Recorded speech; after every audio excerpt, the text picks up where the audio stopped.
Hello everyone, good evening. We are from 𝗪𝗵𝘁'𝗀. I hope you are all doing well. Let's start our section. I ensure this will be the best webinar for you.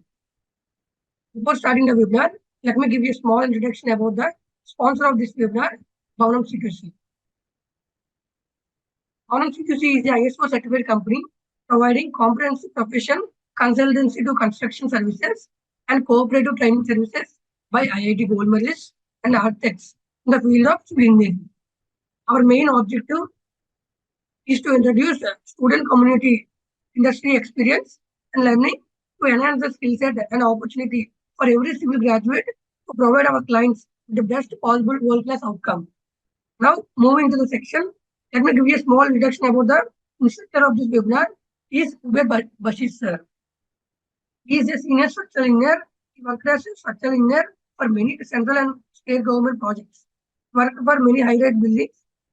He is proficient in ETABS, StatPro, Connect, A Foundation, Mathcad, 𝗖𝗢𝗨𝗥𝗦𝗘, Revit, Architecture and Structure, and Rank Connections. Now it's over to you, sir. Thanks a lot, sir.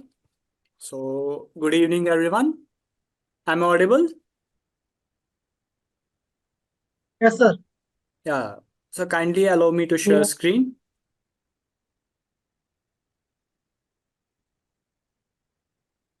Okay. Good evening, everyone.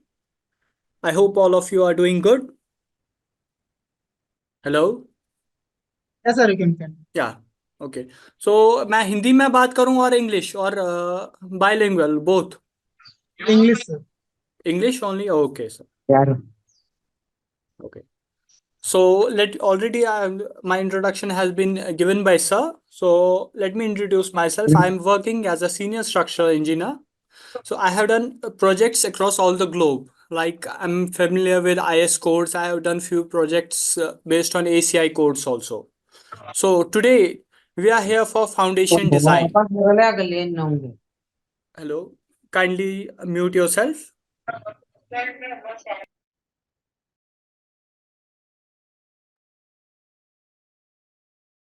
Yeah. Sir, kindly allow me to share the screen.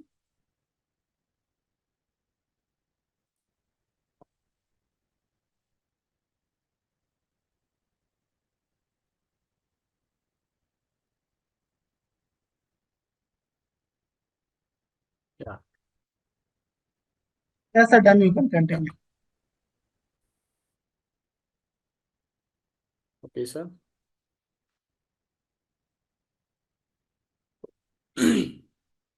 We'll just start.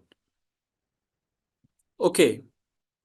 So since we are having this webinar for only 1 hour, so we'll directly jump into the course. So if you can see our structure building is this one. So in how many parts we can divide our building? Generally, we can divide our buildings into 2 parts. Okay. One is the superstructure. Superstructure consists of beams, columns, slabs, and another is substructure. Substructure is foundation. So here we can see in superstructure, there's concrete to concrete interaction. We can see here, if I'll clear the screen, how is our load getting transferred? So we can see first it's slab. From slab, it's getting transferred to beams. From beams, it's getting transferred to columns. And from columns, it's getting transferred to foundation. But here, from foundation, it's getting transferred to soil. But here we can see up till here, we are having concrete to concrete interaction. Okay. But here, we are having concrete to soil interaction. So here we know all the properties and all we can easily determine for concrete. But here we can't predict the nature of the soil completely. So this part is crucial. Generally, what we do like STAD, we do ETABS, we neglect foundation. But our most critical part is the foundation design. Because in superstructure, there is concrete to concrete interaction and our factor of safety is 1.5. Generally, we have seen 1.5 dead load plus live load, 1.5 times dead load plus EQX. So, but in foundation, what we take our factor of safety as 2.5. This shows how much important our foundation design is. So, for example, jumping to our first question, why soil investigation is necessary. So, we'll suppose our two structures are there. Two structures are there.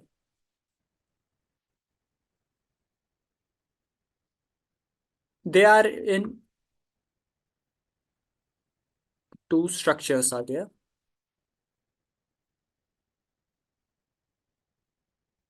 They are having everything is similar. Their loading is similar.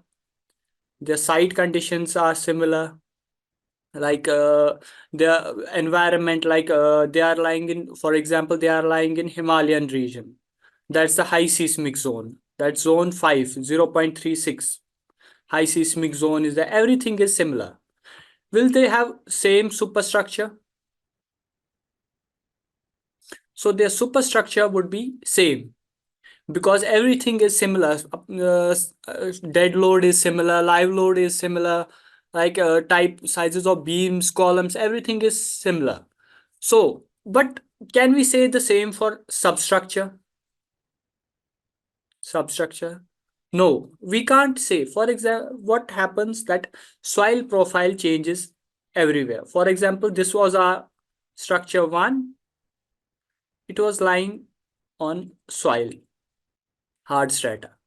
And same soil, same structure was located in same area. But we don't know what's beneath the soil. For example, this structure 2 was lying on a huge garbage dump.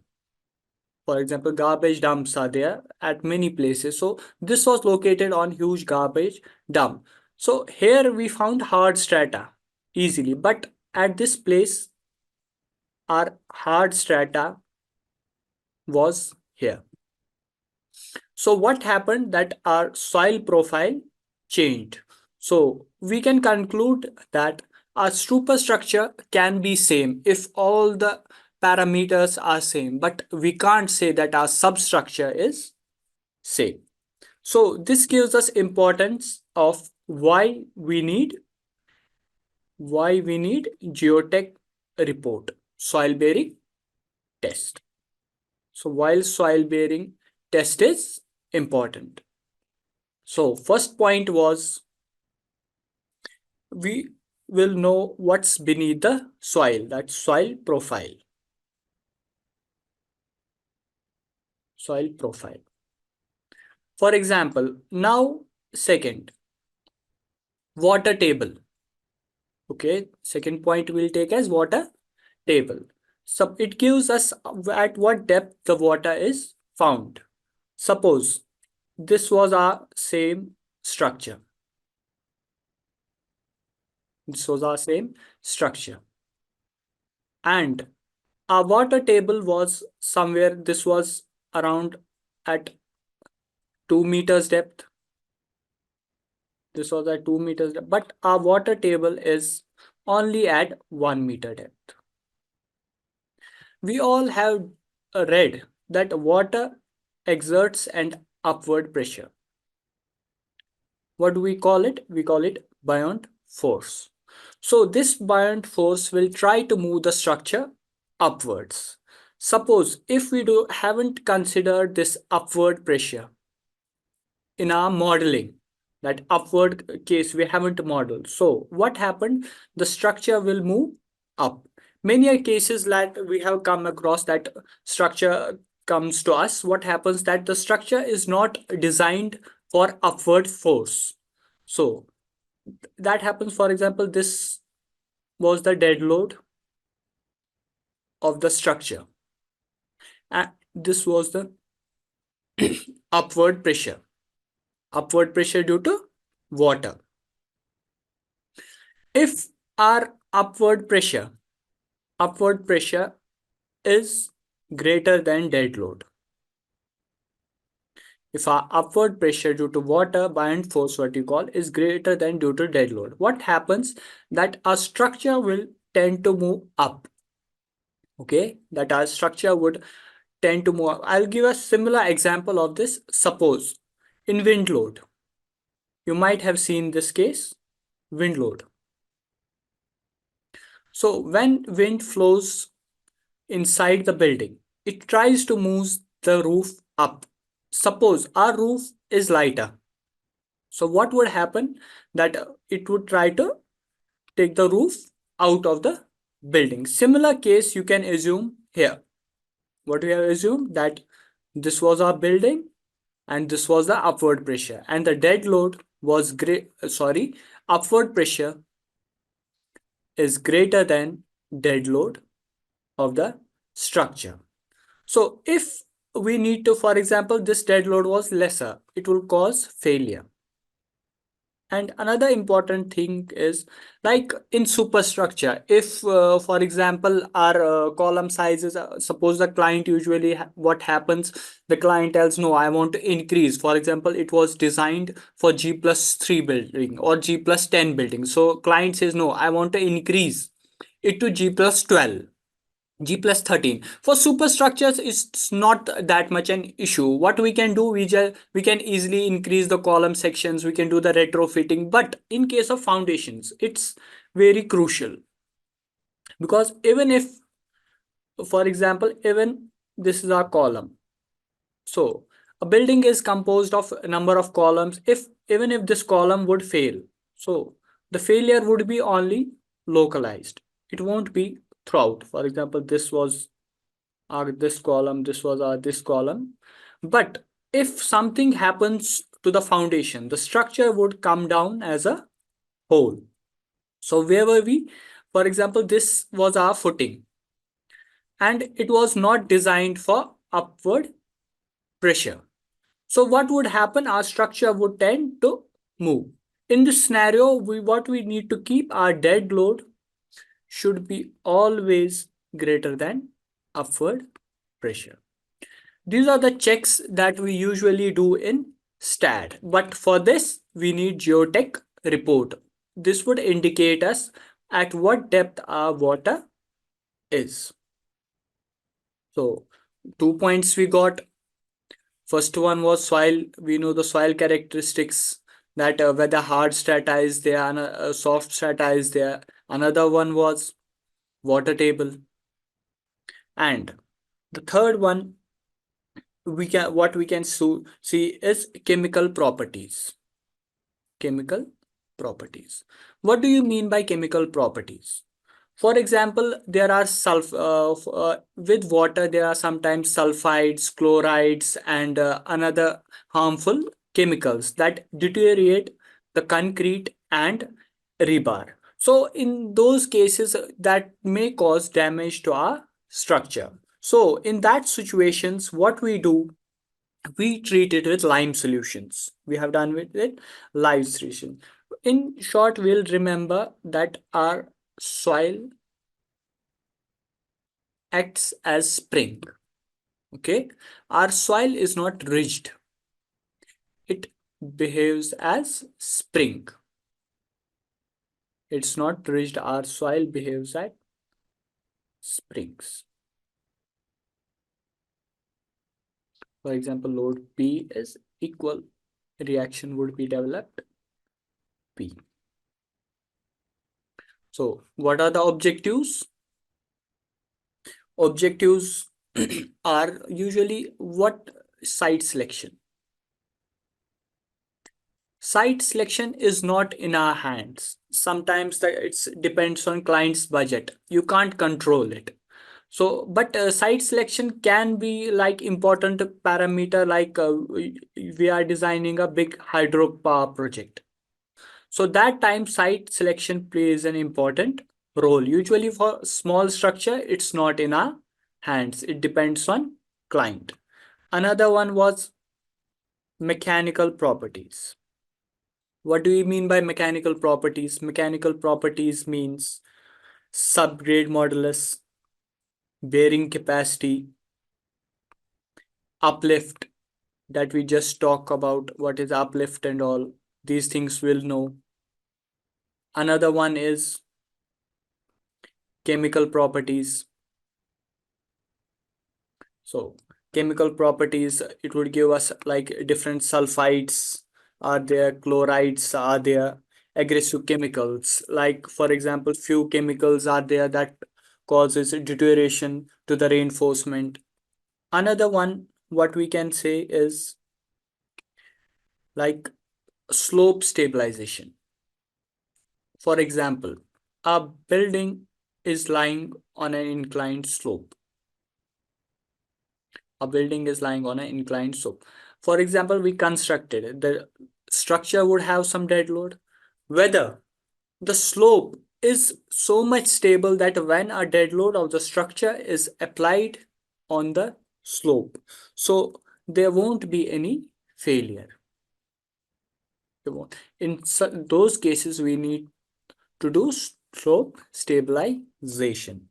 And another is like swelling of soil. So what is swelling of soil? Swelling is soil is, suppose this is our structure. We have excavated soil and everything from the surrounding, and now we need to put soil again for backfilling. We must have seen that backfilling, we use the same soil. Suppose our soil was prone to suppose our soil was prone to swelling. What happens? For example, clayey soil is it absorbs more moisture. So due to which its volume increases.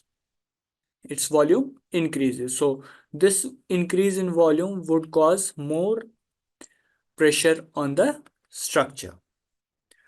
Okay, so these were some of the objectives. We'll go in detail since due to the time constraint in IS 1892. Okay, it's similar to 1893. What's IS 1893? It's of seismic code, earthquake code. So IS 1892 is for subsurface investigation objectives.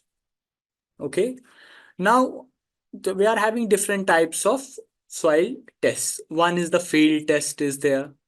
Another one is the lab test is there. So there are both are equally important. But what we try to do while taking a sample from the field, we generally try to keep it undisturbed. What do you mean by undisturbed? That the same conditions of the field sample should be present in lab. Okay, now another term you might have usually come across, these are the like our geotech report is more than like 50 pages. Sometimes it's goes beyond 70 80 pages, but we'll restrict ourselves when we are going to do this course. We'll only take up those things which are important to us. For example, what we'll do, we'll first check the net SBC. What's the, if gross SBC is given, net SBC is given, what is the depth of water, whether we need to take up, whether we need to do an uplift check and all. Another important thing we need to consider is, suppose our SBC was taken in the month of May. Okay, May. We know during the May that water table is very low. Suppose our structure was here and our water table would be that's at like suppose 8-meter depth. But what happened once they had done this happened in one of our structure, that they had done the soil test in May, and the water table was quite low. It was 8 meters beyond. Then during the monsoons, we know during the monsoons, water table rises up. So there was an upward pressure on the structure, which it was not designed for. In those cases, we needed to add more dead load to the structure so that the dead load would be more than the upward pressure. Okay, so in this case, the water was villain. It was villain. What happened? That due to water, we needed to retrofit the building. Another case is, for example, you might have seen in suppose we did soil bearing test in the month of monsoons. You know that clayey soil, when we mix it with water, it forms a sticky layer. It forms sticky. So what happened that when they did SBC test, they needed to exert more force to take it out, since it was raining soil and more pressure was needed as it formed a sticky layer. So SBC came out to be high. But in practical, in the month of May, SBC was quite low because that time there was not any water present. So this shows us like how much water plays an important role in governing or in designing our structure. What we usually do, we usually just take the SBC value and design our structure for that. That's completely wrong. There are many factors we need to check in. For example, we'll start from the report. For third 3-4 sessions, we'll start taking up the report. What are the important parameters? What are the things that they have given in geotech report? What's the gross SBC? What's the depth of water? Whether we need to calculate upward pressure or not? These are the things. For example, I was talking about gross SBC and gross SBC. We need to remember gross SBC is equal to net SBC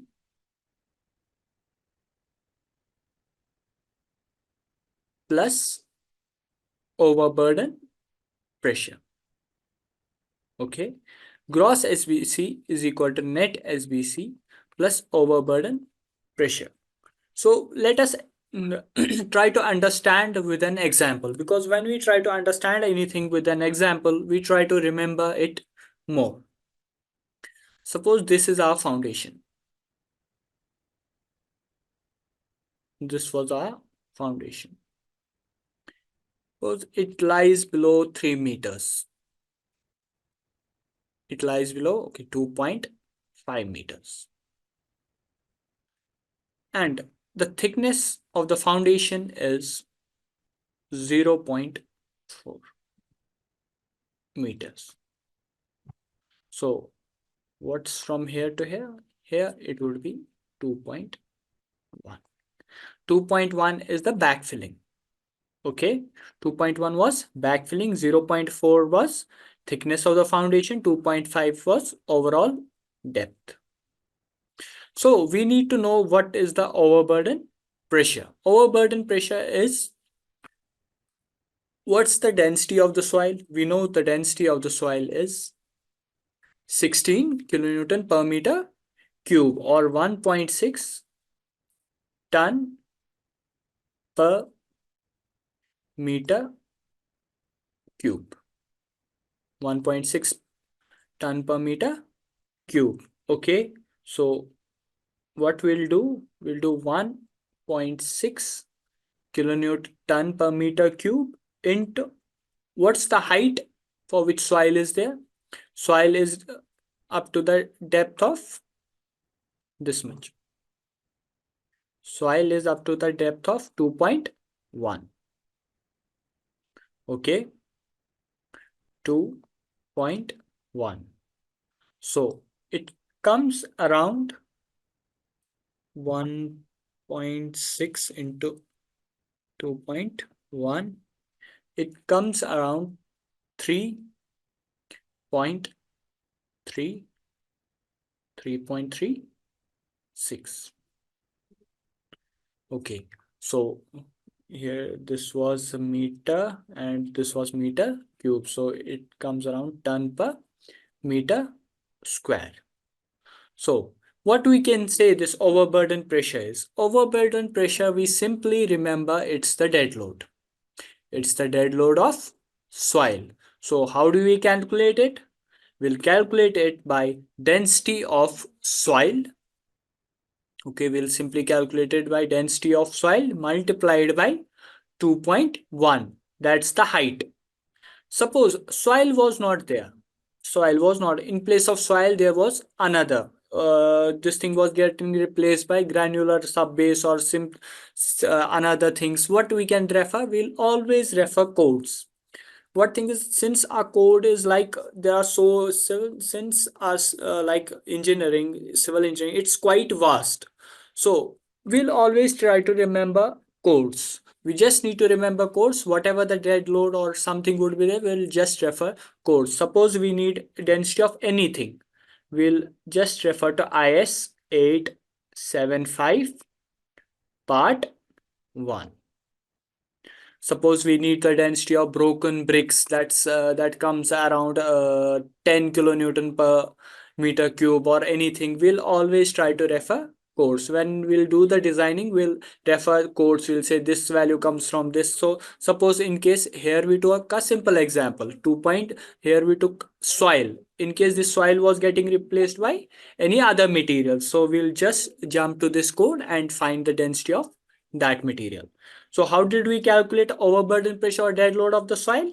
That was height multiplied by density of the material. That came around to be 3.36. So suppose gross SBC was given to us. Gross SBC was given to us 18. Gross SBC was given to us 18 kilonewton per meter square. So we found overburden pressure. Overburden pressure we found out around 3.36. So what was our formula? Gross SBC is equal to 18 minus minus overburden. Overburden pressure was 3.36. So it comes around 14 point something, 14.18 minus here comes around 14 ton per meter square. Okay, got it? What is gross SBC? Gross SBC is the soil bearing capacity plus overburden pressure. That's the dead load of the soil. Okay, another thing is like I was telling about bearing pressure. I was saying bearing pressure and bearing capacity. I was just repeating it, so I thought I'll just take 2 minutes to explain this. Can we tell the difference like bearing pressure and bearing capacity? So bearing pressure is the dead load of the structure. Like for example, we made a model in SAFE, we made a model in ETABS or STAD. At last, what do we take? We take those axial reactions. What are the axial reactions? And what are the moments? Okay, so these would be our bearing pressure, what we calculate from the structure. What's bearing capacity? Bearing capacity is what the soil would take, like how much the load carrying capacity of the soil is. So if our load is greater than bearing capacity, so there would be settlement. Okay, And in those cases, we need to do the ground improvement. What's ground improvement? We can do in a number of ways. Ground improvement we can do by using like micro piles we can do, or we can do stone columns or lime solutions, sand replacement, and so many methods are there. Another important terms like what I was talking about, will use net SBC value in safe while designing. Net SBC will use. Another important thing what we are going to use, we're going to use the settlement. How much like what's the settlement? IS code recommends that settlement should not be greater than 75. It varies for different structures, and different like concrete it's different, for steel frames it's different, and from these we calculate subgrade modulus. Subgrade modulus we enter in safe. So how will we know that our geotech report is given by a good geotech engineer or not? If there is a subgrade calculation already given, so we can simply say that this is a good geotech report. If this subgrade modulus is not given, so we can say that it's not that good. Said it's not that much good geotech report. We can simply remember bearing pressure is equal to K subgrade modulus into settlement. What we can do in, it's already half an hour is over. I have just jumped from one structure to another. I was telling about settlement. Usually we are having two different types of settlement. One is differential settlement. Another one is overall settlement. So I need to answer after you'll be unmuted, like which one would be critical? Like overall settlement would be critical, or differential settlement would be critical. Okay, I'll just now show a simple like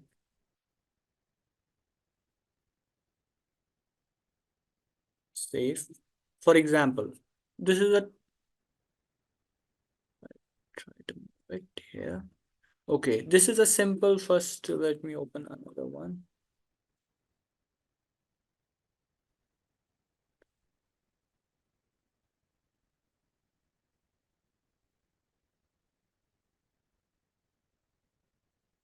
See, what is this? What is this type of footing? I have already, since our webinar was quite a short time, so I couldn't model it. So this is a raft. As we can, wait, I'll just turn on the extruded view. Okay, this is our raft. Usually we are having two different types of foundations. One is shallow foundation, another one is deep foundation.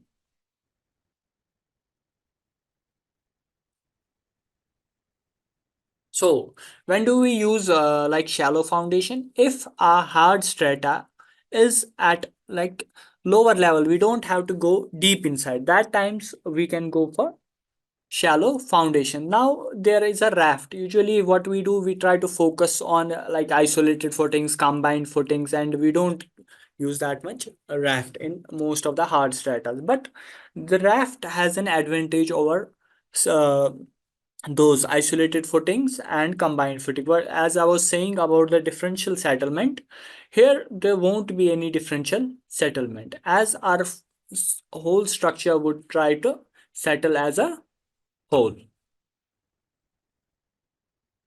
Okay, now another one was there. Here you can see I have already modeled some beams. I have already modeled some beams here. Here we can see that there are three options. There are three options. One is like we can have a raft with beams. Another of here Now it would be much more clear. Here we can see there's a raft footing, and over the raft there are beams. I have modeled beam. Why we do this? To bring down the cost. Like suppose our raft thickness, usually what happens, there's a punching shear due to which there would be punching failure. So to neglect that effect, what we do, we provide columns, and we provide beneath the columns we provide beams or column drops. So that way our punching shear gets neglected, or punching force gets neglected. Okay, so this was about the raft. Okay, now I'll quickly jump into uh, uh, I'll quickly jump into Mathcad. Like similar, like in this course we won't be doing only software. Like learning a software is not enough. Like anyone, for example, anyone I can train on software 3-4 days, he will just do the software and all, but the basics he won't be understanding. So in this course, what I have done, I have tried to do the whatever we'll do in software, we'll try to verify and do our own examples in using manual calculations. And manual calculations is having an advantage. We don't know, there's a term like you might be aware of GIGO. That's garbage in, garbage out. So what does that mean? That means that if you give garbage into the software, so the software would also give garbage out. So since it's programming, usually what we do, you might have known that whenever we start a structure, we we do verification and validation of software. What we do, we try to know whether the software is giving us correct results and not. Suppose we are doing a model in ETABS or stats, so that way we can easily get to know the forces and all, actual reactions, moments. In some cases we have designed some in some other structure, or we needed to do the addition of the structure, so that way we can't change the whole model, we just do that part. And that's why manual calculation is important. And I have chose, usually what we do, we try to do in Excel, but what we'll do here, we'll try to use the Mathcad. So Mathcad is having a quite a large, like I have done different types of footings. You might have seen here, I have prepared all the isolated footings and all. Here's a wall footing I have modeled here. We can see this. The advantage of it is that just go to wall foundation. Suppose at any point of time I can change the units. Suppose I have done the whole calculation in feet and inches. At any point of time, for example, it's 90 feet. It's 90 feet. So I need to change. I need to write these values in. I'll just take the keyboard out. Here it was 90. Suppose our values what we entered, it was in feet.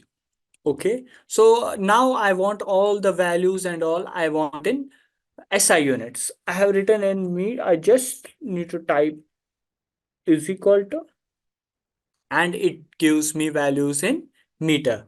For example, it was here,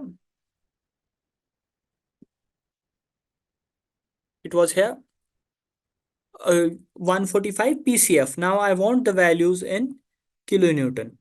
So what I'll simply do, Newton per meter cube. So that's the advantage of using Mathcad. So what we'll do the manual calculation, we'll develop the Mathcad. What happens usually, we take the Excel sheets from somewhere else, some other resource. We don't know whether those are right or wrong. Here what we'll do, we'll develop our own Mathcad shells, and those Mathcad shells will be developed from software, and we'll completely like have the hold on manual calculations also and on the softwares also. Okay, this was about the foundation. So I'll jump into the course content. I'll just share the course. Okay.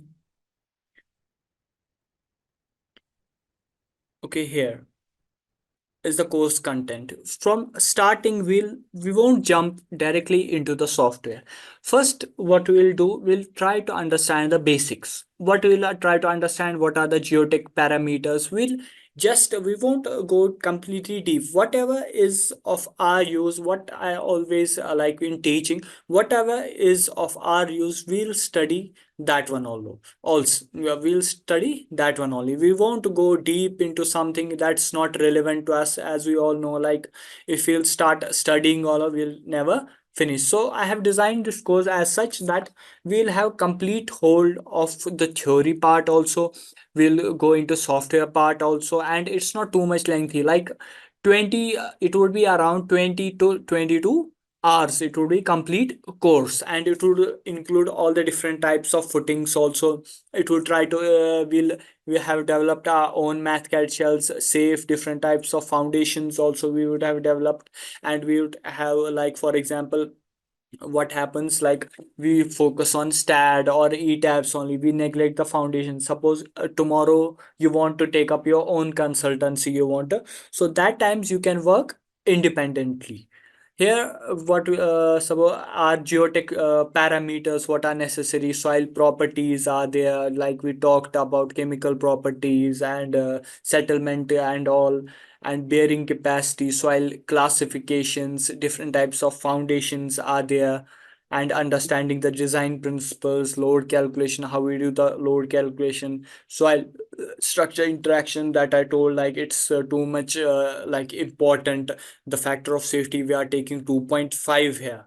That's like a double, almost 2.5 to 3. That's almost doubled what we take in concrete structures. And then we'll jump, since in 4 hours we'll get complete hold of the manual part, how to take up the geotech report. Later on we'll jump to CSI safe. First 2 hours we'll completely dedicate to basics. We'll just try to understand the basics of the safe, how to install or how to import the values. Many of us have already been working in eTab, so it's like similar interface you will get. Then we'll jump into different types of foundations. We'll have already understood foundation part का हमने already understood किया होगा. उसके बाद हम क्या करेंगे, CSI safe में जाएंगे, उसका बेसिक इंटरफेस हम पता करेंगे. उसके बाद हम क्या करेंगे, डिफरेंट टाइप्स ऑफ फाउंडेशन जो हमारे पास है.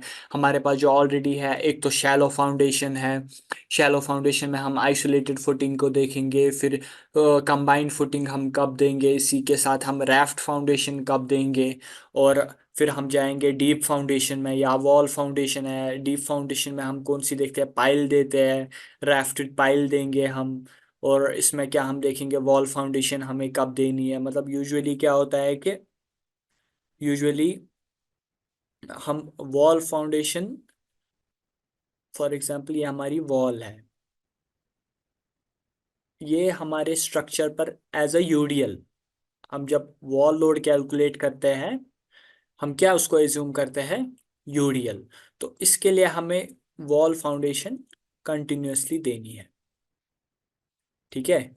और जो कॉलम है, कॉलम को ट्रीट करो आप एक्शियल लोड और या पॉइंट लोड. ये इस लोकलाइज्ड पोर्शन पर एक्ट होता है. बहुत सारे केसेस में मैंने ऐसे देखा कि हमारा कॉलम है, कॉलम लोड है, और यहाँ पर उनने क्या प्रोवाइड कर रहे हैं, wall foundation. That's completely wrong. और समटाइम्स व्हाट हैपन्स कि यहाँ पर हमारा वॉल लोड है और इतने पोर्शन पर ही उसने वॉल फाउंडेशन दी है. ये बिल्कुल गलत है, क्योंकि जो हमारा लोड डिसिपेशन होता है वो ऐसे होता है. दीज थिंग्स जब हम कोर्स देखेंगे उसमें मतलब डिटेल्ड, अभी तो ये पूरा मतलब एक आर में पूरा एक कोर्स का मैंने थोड़ा बहुत जिस्ट दिया. आई नो मतलब कुछ पॉइंट्स आपको समझ आई होंगी या नहीं आएंगी होंगी. तो जब हम ये कोर्स लेंगे उसमें हम डिटेल्ड वाइज, मतलब स्टार्ट हम जीरो से करेंगे और फिनिश हम पूरा ये हम कि इंडिपेंडेंटली हम ये कोर्स खत्म कर सकते हैं. Okay.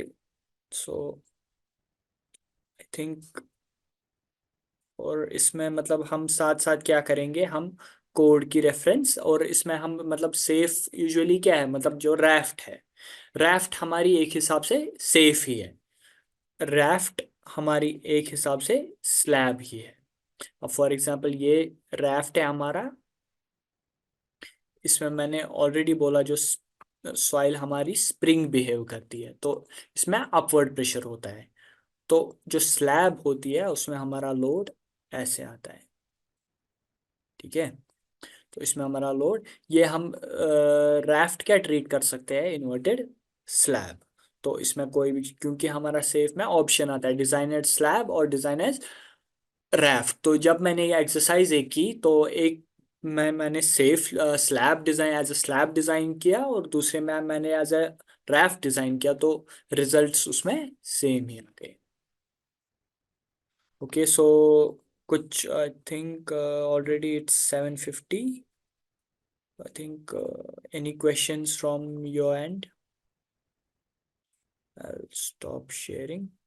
Learning a software is not enough. Even a computer science engineer, if I'll bring and teach him the software, even he can use it. But what makes us different, like we are structural engineers, what makes us different is that if software give us any values, we'll be knowing whether these values are correct or not. We'll be having our own Mathcad shells, or if you want, we can use Excel also. Depends whatever you use. So we can have advantage of that we'll be having our manual calculations also. We'll be check at each and every point, we'll be checking that whether our software is giving us the right options or wrong. Suppose you start learning from YouTube and all, you don't know that whether the software is giving us right results or not. That's the advantage of having manual calculations or your own Excel sheets at backup. I have a question. Hi, I have a question. Yeah. So you have discussed that you encounter some kind of chemical properties if there Yeah. is any kind of. Are you encounter some kind of biological property? See, I mean, for example, our water contains various sulfates and chlorides that can cause that can cause deterioration to our concrete. Like a foundation is generally concrete and rebars, that can cause deterioration. So in that case, what we do, we need to do the proper treatment of water, and we can use lime solutions in those. And another is like I talked about swelling of soil. For example, when soil absorbs the water, it expands.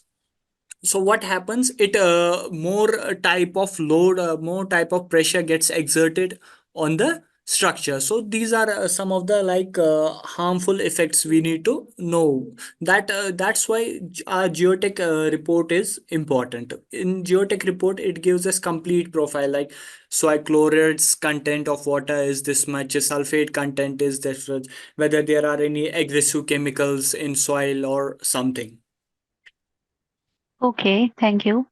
But Yeah. my question was, do you are you including any kind of biological activities? I mean, any kind of biological activities within the soil Uh, affect the bearing pressure or that kind of thing? no, not these things. Only aggressive chemicals. Okay. Okay, Chemicals. thank you. Yeah.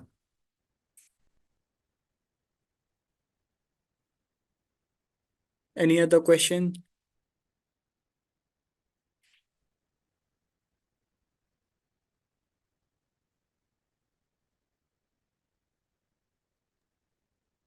If you have a doubt Yeah. regarding the section, you can chat box or you can ping email in the chat box also. Yeah, definitely. Any questions or suggestions, I'm open to it. You can share my mail ID also. I regularly check my mail also, or if they don't understand, I can have a personal this. We can arrange a personal session or something. So definitely we can do that, sir.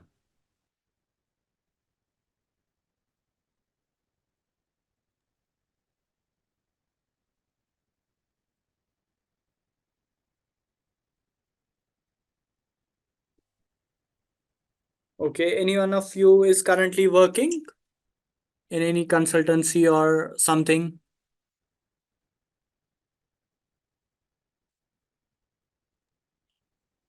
No, not right now. Okay, so you are currently studying and all.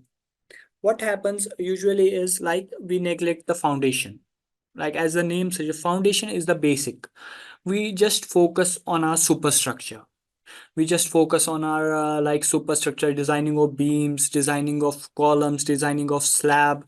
But what is the most? I already told that foundation is most critical part of our building. So it's the only place where there is concrete to soil interface. In rest of the places, what happens? There is concrete to concrete interface. Like we know the properties of concrete. We have done a lot of research, but judging the properties of soil is quite difficult. It happens like, for example, the soil profile changes. I gave you some of the examples also. But if for example, one example that I gave you, that a structure was lying on a heap of garbage.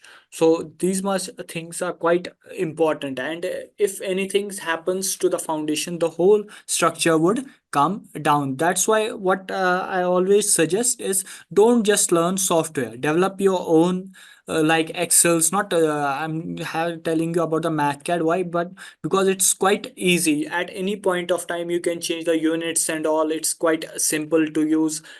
Even if, for example, I told you about the superstructure, at any point of time, we can do the retrofitting and all, and the whole structure won't go down. At if anything happens to the foundation, for example, our superstructure is there, we generally make it under reinforced. So if there would be any deflection in the beams or something, we will come to know.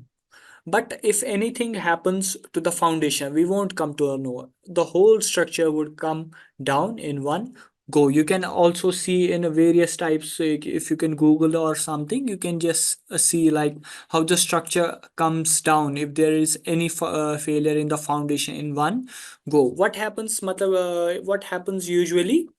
What like I told you, soil behaves as a spring. Let me give an example. What we usually like many people do, we suppose two columns are there or 10 columns are there. One is carrying the load of 100 kilonewton, another is carrying the load of 20 kilonewton. So what we'll tell, we'll design the load, we'll design our footing for 100 kilonewton, and we'll say that I have designed for 100 kilonewton. So it would be automatically safe for 20 kilonewton. That's wrong. What I starting told you, soil behaves as spring. So whatever load we transfer from top, it should be able to resist at bottom. We designed for 100 kilonewton, and 100 kilonewton reaction was developed from the bottom. We designed for 20 kilonewton, and 100 kilonewton reaction was developed from bottom. So what it will cause? It will cause a differential settlement. So one part of the structure will settle and another part would remain up. So we can see that you might have seen a leaning tower of Pisa. Has anyone seen like like YouTube or something? We have seen, or photos we have seen. What happened there is, like, one part of the structure is settled down, another part is risen up. Due to what is, it's inclined. So actually it's a failure.